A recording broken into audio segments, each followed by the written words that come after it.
Rafael Baraúna mandou assim. Queria saber... Gente boa. É que eu já imaginava que vocês conheciam pela forma que ele chamou vocês. Queria saber o que acham da aplicação do conhecimento científico para bodybuilders e como poderíamos facilitar a produção desse tipo de estudo. Abraço pra vocês, Tatá e Jojo. 1 minuto e meio, ou a 3 minutos para determinada série, 2 a 5 para determinada série, 1 a 2 para tal série. E é o momento que ele se sentir mais confortável para fazer a série, sentir que tá preparado, manda bala. Vai. Certo. Perguntas, Mauricião? Rafael Baraúna mandou assim. Queria saber... Gente boa. É que eu já imaginava que vocês conheciam pela forma que ele chamou vocês.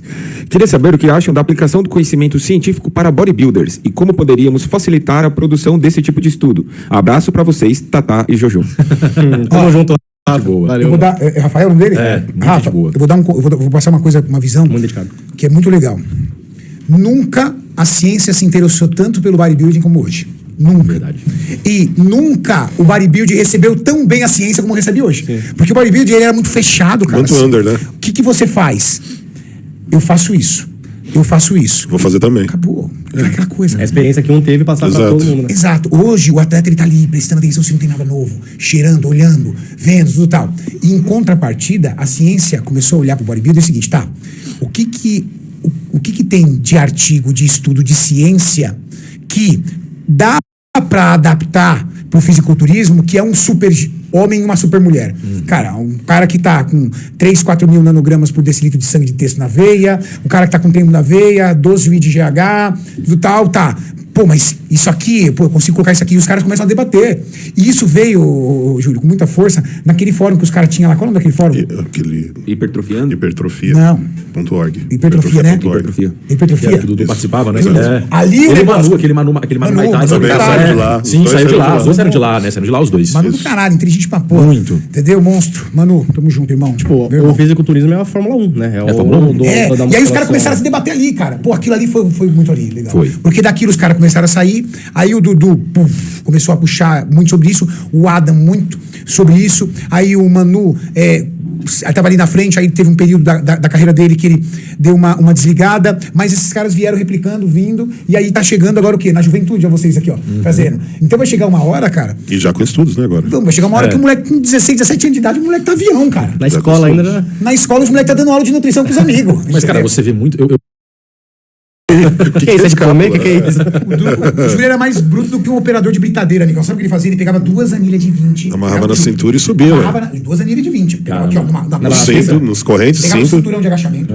Pegava, amarrava o cinturão de agachamento numa corrente, 2 anilhas de 20, 27, 37 barra fixa. Caramba. Agora sim. Se ia movimentar a escápula, se não... Vai você levantar que eu quero ver suas costas não ficar boa. Tá louco. Entendeu? Essas costas de tartaruga do Júlio aí foi criada A barra fixa com força. na barra fixa, velho. Então a ciência, ela vem hoje muito pra, tipo, melhorar, né? auxiliar, né, cara? Só Às vai vezes, crescer, cara. Tipo, facilitar um pouco a vida do atleta também, porque eu vi que a gente sofria muito. Também, né, querendo ou cara? não, prática sem teoria é loteria. Você só dá um tiro no escuro e pra onde acertar, você acertou. Graças à galera das ciências, como Adam, o Dudu, o Manu e toda essa galera, que hoje o atleta come fruta. Exato. Até o final, o cara tira o arroz dele e troca por fruta para poder comer com um pouco mais saciedade. Então, essas coisas aconteceram no fisiculturismo e quebraram a barreira do arroz e batata, porque a ciência entrou. E o que gera muita adesão também. Exatamente. Aumenta, cara. Treinamento, então, nem se fala. Nós somos da época do 3 de 15 para definir e 4 de 8 para crescer. E que o ovo tem muito colesterol e faz mal. Você come mais do que 2 por dia. Essa era nossa boa, geração. era boa. A minha avó não deixava mesmo comer muito ovo. É isso, não podia nem à noite. De jeito nenhum, cara. Ovo à noite não pode. Leite com manga. Leite com manga. É isso. E, cara, eu gosto muito de fruta em pré-contest, assim, porque aumenta a adesão do cara. Você coloca, tipo, um docinho ali, pô, o cara fica muito contente. E também você bota, sei lá, meio quilo de melancia pro cara comer, cara, dá 150 calorias isso aí. De melancia, o cara pega... Tá louco. Nossa, também tem muito caso de atleta que, tipo, nessa época, assim, que passava uma fome absurda, assim, uma dificuldade do caramba e não tinha mais vontade de competir. Falava, não, isso aí é muito puxado, eu não quero mais. E às vezes podia até ter um potencial muito bom. Então, justamente pela dificuldade que ele tinha de não ter adesão à dieta, ele acabava meio que desistindo. Acabou. Perguntas, Maurício. Fala, pessoal. Adoro o trabalho de vocês. Mensagem da Carolina, lá do Canadá, tá? Adoro o trabalho de vocês. Obrigado por todas as informações. Renato, fala um pouco sobre hip dips, HIP, DIPS, ou depressão trocantérica. É anatômico, não é anatômico? Tem exercícios que melhoram? Valeu, coração. Júlio, a anatomia do glúteo, ela tem um... Ela tem depressão, todo glúteo tem que ter depressão trocantérica. Quando não tem, Júlio, é estranho. Não existe É que quem um usa glúteo. fitness com uma bunda redonda, você Exato. olha... Mas... Anatomicamente é impossível. Agora, o que você consegue, dentro de um planejamento de treinamento, é você conseguir melhorar a Hipertrofia daquela região. Daquela região, mas a anatomia do glúteo tem que ser Você respeitada. sempre vai ter um pouco de depressão trocantérica. Vamos falar em esporte, o Maurício. Pega pra mim, por favor, antes de colocar na tela, mas pega pra mim, por favor, um vídeo da Franciele Matos, que hoje é a referência da wellness, a nossa Miss Olímpia e uma atleta de físico invejável, belíssima. Além de ser uma pessoa extremamente doce, maravilhosamente legal. Antes de colocar, eu posso dar minha parcela nesse Claro, assunto? por favor. Claro. É que assim, conforme a gente falou que a ciência ela veio evoluindo, o que muito se confunde é depressão trocantérica com aponeurose glútea. O que todo mundo acha que é depressão trocantérica, ali o hip dips, é no caso uma aponeurose glútea. Isso é o aspecto natural do corpo, é a anatomia realmente do quadril, da linha do quadril. E depressão trocantérica, na verdade, é uma alteração postural. Então, digamos que isso é um problema. E, inclusive, eu tenho até um post no meu perfil que eu comento sobre isso, que eu já vi, tipo, muita gente falando que a depressão trocantérica, ela não ia te causar problemas, mas por ser um desvio postural, que é muito comum na síndrome de abdução do quadril, no qual você tem aqui a pelve, um lado da pelve tá maior do que o outro. Esse lado da pelve, ele tá com o quadril fixado em mais encurtamento, em adução, e o lado da pelve que tá mais baixo tá fixado em mais abdução. Um lado da pelve vai estar em retroversão, o outro lado da pelve vai estar em antiversão. Não é um fator que, no caso, assim, você vai corrigir fazendo, por exemplo, exercício de glúteo médio, que eu já vi muita gente, tipo assim, prescrever exercício de glúteo médio pra você... Isso é um trabalho de fisioterapia. Alongamento. Alongamento, exatamente, alongamento e fortalecimento. Eu não diria de fisioterapeuta, é um trabalho do próprio profissional de educação física também, porque envolve uma parte estética. O fisioterapeuta, ele tem uma parcela nisso, mas é mais pra, tipo, um problema tiver muito grande. Então tem que passar pelo Com profissional. mobilidade, isso ela já resolve. Porque assim, a gente tem músculo tônico e músculo fásico. O músculo tônico, ele tem a maior capacidade de inibir o músculo fásico. E o músculo fásico, ele tem mais tendência a entrar em hipotrofia, em desuso. E o músculo tônico, ele tem a tendência a entrar em mais hiperatividade. Então, por exemplo, o glúteo máximo. Existem 4 músculos que inibem o glúteo máximo. Tensor da face lata, piriforme, reto femoral e o ilho psoas. Às vezes você vai pensar assim, putz, meu glúteo não tá desenvolvendo por conta de treino. Ah, eu não consigo treinar, vou jogar mais volume de glúteo. Mas aí você vê, a mina, ela tem uma hiperlordose lombar. Ela tem o ilho psoas e o reto femoral extremamente hiperativado e encurtado. Se você não soltar essa musculatura, se você não deixar ela de novo na sua faixa operacional melhor para ter uma produção de força boa, a estética do glúteo não vai mudar. E a depressão trocantérica, ela é isso. Ela não é um fator no qual você vai resolver com exercícios de hipertrofia do glúteo médio. Ela é uma alteração que você tem que corrigir e, consequentemente, corrigindo o músculo que tiver encurtado, fortalecendo aquilo que tiver inibido, devolvendo função para os músculos que não são trabalhados da forma certa, vai corrigir da mesma forma. A nossa aluna, a Amanda. A Amanda, por exemplo, ela tinha muita dor na lombar, muita dor. A gente não sabia o porquê. O Thales, ele falava assim, não sei o que tá acontecendo, ela tá com dor, me ajuda. Quando eu fui avaliar o contexto dela, inclusive eu coloquei as fotos de avaliação dela nesse post, você vê nitidamente, um lado da pelve tá mais alto do que o outro. Corrigimos isso, melhorou o quadro de dor lombar, o quadrado lombar dela tava muito mais aliviado, e assim a gente conseguiu melhorar a estética do glúteo. Só pra galera entender, né? Depressão trocantérica, O buraco. o buraco que tem ali no glúteo, na parte alta do glúteo. Ali. Sim. E é isso que o pessoal confunde com a aponeurose. A aponeurose glútea, ela é uma... Olha lá, ó. Isso é um desenho de um glúteo perfeito, tá vendo? Anatomicamente falando, perfeito. Então, você vai ter esse arredondamento do glúteo dentro de um limite anatômico. Sim. Mas, tá, vai, Maurício.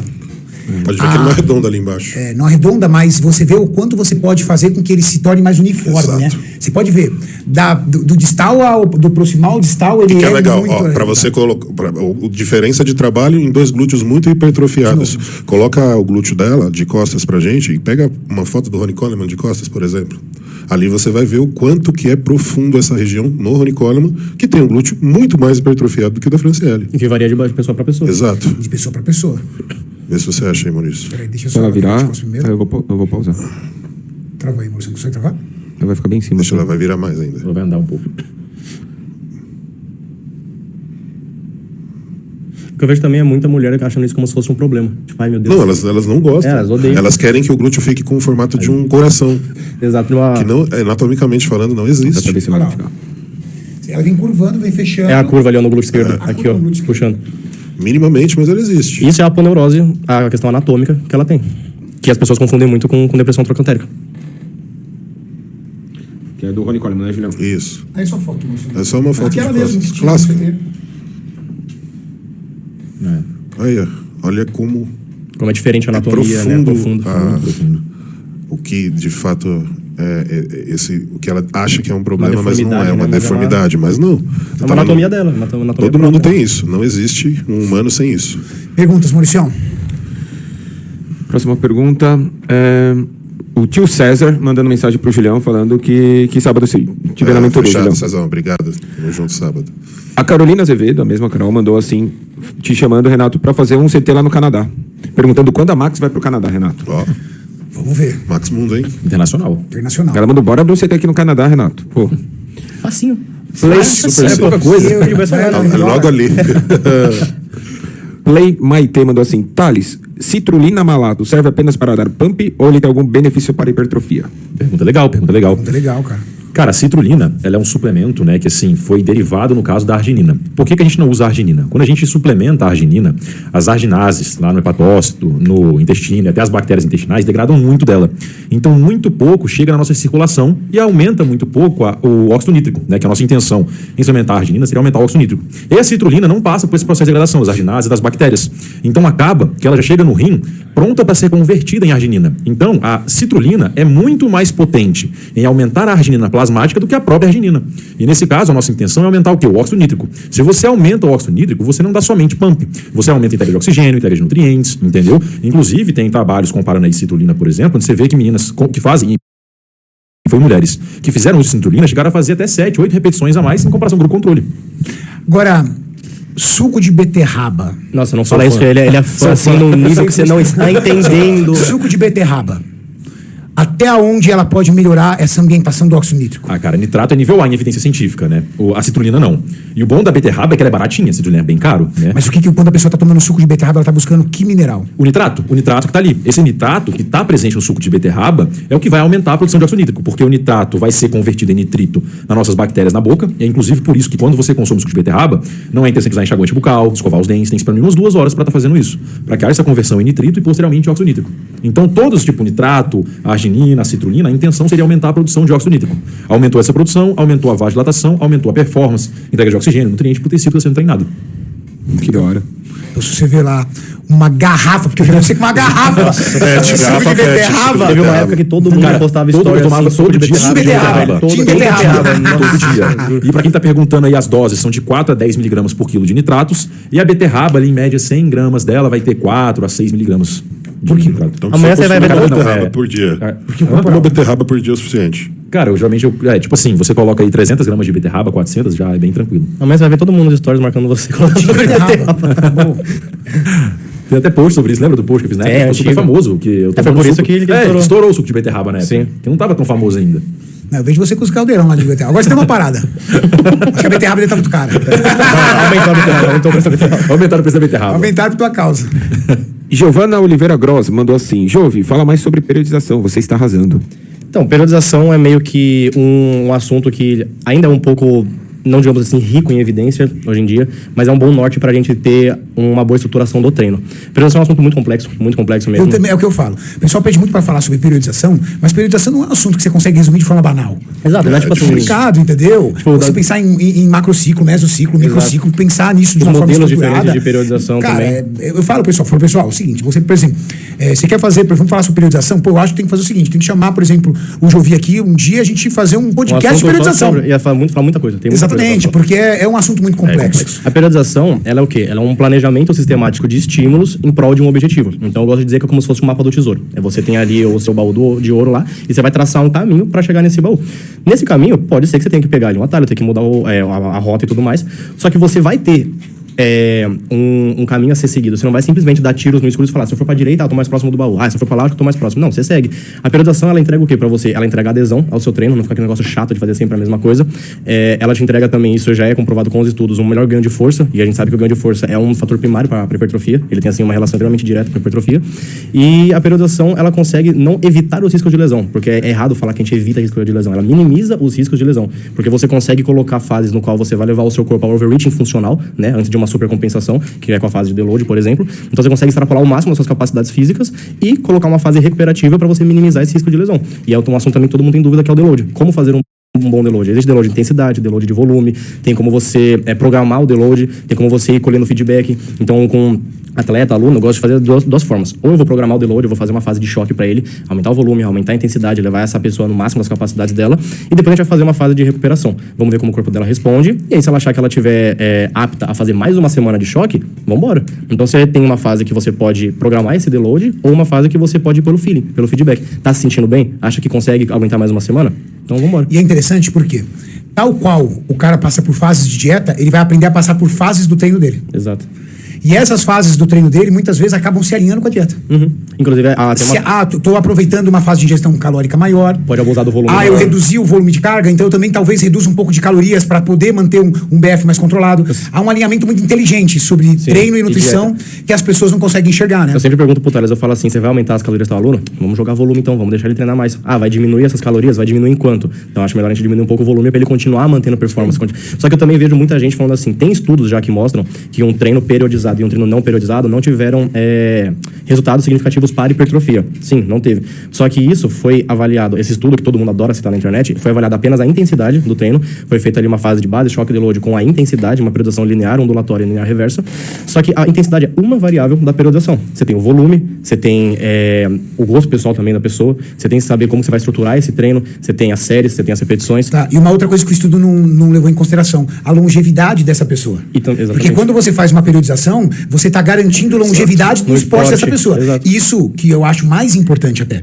Por quê? Porque se você treina pesado o ano inteiro, cara, você vai pagar essa conta. Vai. Se você treina fofo o ano inteiro, você paga essa conta. Agora, se você periodiza isso, parametriza isso vamos falar em atleta, com a droga e com a dieta, perfeito. Você traz esse atleta por A mais alta anos. performance. Exato. Você consegue então, acho que esse é um ponto muito importante. E o que o estudo ele mostra também é que você teve uma melhora do ganho de força. Não teve diferença para hipertrofia, mas teve uma diferença pro ganho de força. Isso é indiscutível. Pensando na longevidade que você comentou, o atleta ele precisa do quê? Ele precisa de força para continuar progredindo na sobrecarga, para continuar aumentando o seu volume load, para continuar tendo uma boa sinalização de hipertrofia, uma adaptação. Exato. Vocês conhecem o Dr. Zé Carlos? O Dr. Zé Carlos é um dos maiores ortopedistas do Brasil. É o médico que operou, fez todas as cirurgias do Eduardo Correia, operou o Muzi, operou eu, operou o Júlio. O Dr. Zé Carlos é um dos maiores ortopedistas do Brasil. Ele fala o seguinte, Renato, escreve o que eu estou te falando. A preocupação do atleta agora, do novo atleta, não é mais ganhar massa muscular. Porque isso o atleta vem ganhando cada vez mais, porque cada vez mais cedo ele começa a treinar. Sabe o que é? Longevidade. Não, é ter tendões fortes. Ele falou assim, escreve o que eu tô te falando. Cada vez mais cedo você vai ver atletas rompendo tendões com 25 anos, 26 anos de idade. Sabe por quê? Porque é muita carga, muita força, um planejamento de treino inexistente, ou seja, uma periodização inexistente. Atira pra qualquer lado. Muita droga, muita comida, muita tecnologia, muita máquina boa. Sim. Só que é um músculo crescendo muito velozmente, mas um tendão que não cresce na mesma velocidade. É o crescimento desordenado. Até porque a curva de recuperação do músculo é muito maior que a curva de recuperação do tendão. Exato. E é interessante esse ponto também. E aí ele falou assim, aí eu falei, tá, doutor, então vem cá, como resolver esse problema? Ele falou assim, primeira coisa, programar o treino. No termo dele, Planejar. Ou seja, fazer um planejamento. Ele falou assim, segunda coisa, aproximar cada vez mais o trabalho de fisioterapia, liberação miofascial, mobilidade. Alongamento. Sabe? Cara, Tem muita gente que o não atleta entende hoje, se aproximar de um pilates, ou pelo menos das técnicas de um pilates, ele falou assim, quanto mais flexível for esse atleta, quanto melhor o trabalho de liberação, de miofascial, aquilo que você falou, sabe? Pô, o músculo tá aqui encurtado, Sim, solta. aquela O soltada, músculo né? tá desbalanceado, solta. Tudo isso, o que ele vai fazendo? Ele vai fortalecendo o tendão. Outra coisa que ele disse. Isso ele falou, Júlio. Ele falou, e o atleta erra muito. Ele falou assim, eu não tô falando na fase de treino, eu vou falar na questão ortopédica. O atleta erra muito uma coisa. Todos os exercícios dos atletas é amplitude máxima. Pá! É lá. Ele falou assim... E às vezes o atleta nem tá apto, ele né, falou pra assim, isso. mas não é nem isso. Ele falou assim, pensa, Renato, no seu tendão. Você trabalha todos os dias com muita carga, com muita amplitude. Então você está todo dia no elástico assim, ó. Ele falou, Renato, é um elástico. Tendão é um elástico. Todo Sim. dia assim, ó. Não tem um momento que você... Vai na mãe. Ele falou assim, se você perguntar para um ortopedista qual é o treino ideal, ele vai falar, pelo menos 40% do volume do treino com repetições parciais. Para ir poupando o teu tendão e permitir que você tenha aos 40 anos um tendão saudável. Ele falou assim, eu tô pegando um atleta com 30 anos de idade aqui, com um tendão de um cara de 60. Acabou já, né, os treinos pra eles. É muito um legal. Desafio. Ele falou assim, pode levar pro pessoal, Renato. O grande desafio dos praticantes da musculação em alta performance no futuro será ter tendões saudáveis. Esse exemplo que você deu do tendão ser um elástico é muito legal também, até pra galera saber disso, que só tem um único tipo de estímulo que os trabalhos mostram hoje, tem até uma meta-análise que mostra isso, que é o único estímulo do treino que é capaz de provocar adaptações no tendão, que são treinos com cargas acima de 70% de 1 RM. Então, se a realizar treinos com cargas de 70% para cima, provoca adaptações ali, né, da síntese de colágeno do tendão, e você acaba tendo mais rigidez, você acaba tendo mais stiffness do tendão. Então, aquele tendão que era muito mole, ele acaba sendo mais rígido, exatamente. Então, você consegue ter com que esse tendão seja mais forte, mais saudável, e você acaba conseguindo até trabalhar com cargas maiores, sem, por exemplo, ter o risco de uma lesão, ou de dores, por exemplo. Então, você ter esse trabalho com cargas acima de 70% de 1 RM é o que vai provocar essas adaptações positivas no tendão. Sim, mas numa periodização. Perfeito. Por quê? Porque se você também faz isso o ano inteiro, aí tem o efeito contrário. Não adianta. Exatamente. Aí você vai treinar lá, você vê o seu tendão lá no... Exatamente, vai ter o efeito contrário. Sim. Então isso tem que ser feito por um período do tempo e controlado. E é isso o importante da periodização, que assim, eu fico com raiva quando alguém fala que periodização não importa, porque é exatamente isso, é você dar segurança pra pessoa. Longevidade. Ele pode não funcionar para hipertrofia, realmente. Se eu chego assim, meu amigo, se eu sou um cangaceiro, pronto, e eu descer nesse ginásio aqui e engolir essas máquinas, fazer minha dieta, tudo, cara, eu vou ficar forte, eu vou crescer, eu vou ficar grande. Sim. Agora, hoje, você pega um cara como o Rafael Brandão, da categoria Open, cara, esse cara vai bater Open com 35, 36 anos de idade. Se ele não estiver saudável lá, quando ele estiver batendo, ele já tá rompendo tudo. Não tá nada.